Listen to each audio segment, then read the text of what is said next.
Baik, assalamualaikum warahmatullahi wabarakatuh. Berjumpa kembali bersama saya di channel Teknologi Keren.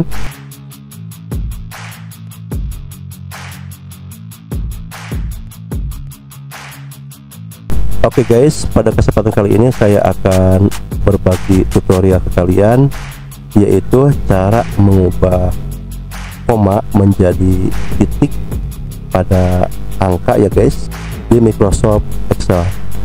Oke, di sini saya sudah menyiapkan contoh data seperti ini ya guys, dan nantinya kita akan ubah untuk komanya menjadi titik ya guys.